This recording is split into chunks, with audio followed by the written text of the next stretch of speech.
Hi guys, this is me, Rafthelsa, right here from the train station of Zürich, Switzerland. So I am here alone in this area, walang tao. Then I'm going to show you my haul.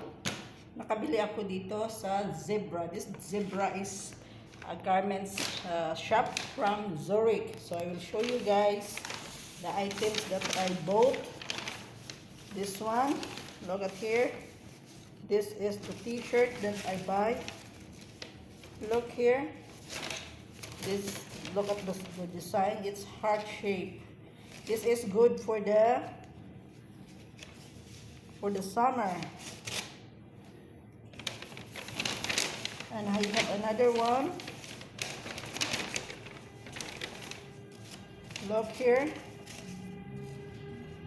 It's a butterfly design. I like the butterfly and the white shirt for the summer. Look. I bought 4 pieces. And I have also here this one.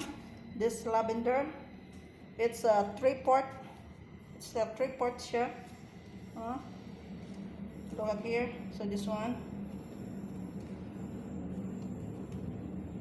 And the other one is this. Is a fuchsia pink. Look at this. The design is like that. Short sleeve. Continuous short sleeve. Okay. Then I will show you how I will wear this one. Okay. So this is from Zebra. Look. Zebra, Switzerland. So, I bought this one because I am applying for some job. I hope I can win a job in this shop, Zebra, because I tried to apply. So hopefully,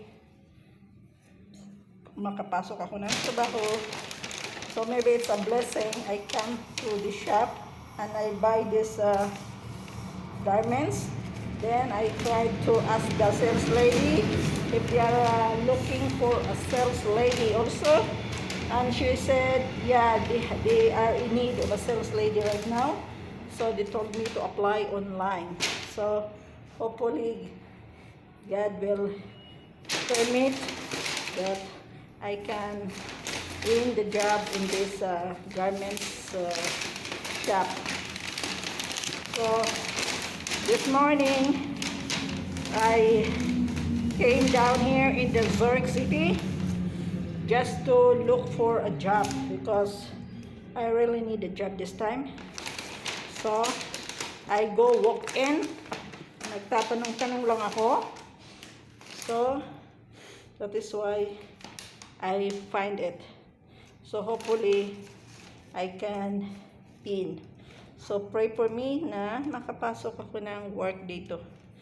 Okay guys, thank you for watching this short vlog right here from Zürich, Switzerland. Medyo mainit na.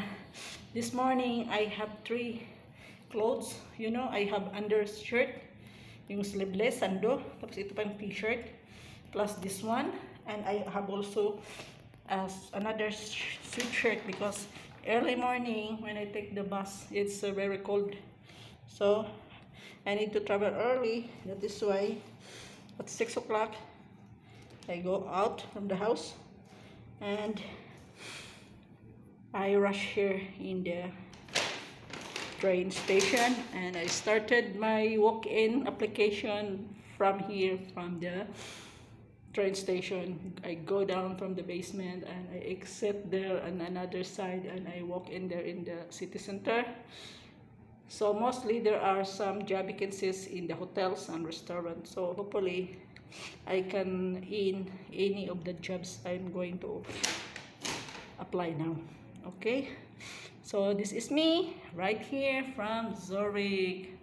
So ito muna ko kayo din sa labas. So this is the train now. He is going, no? Yeah, the train is there.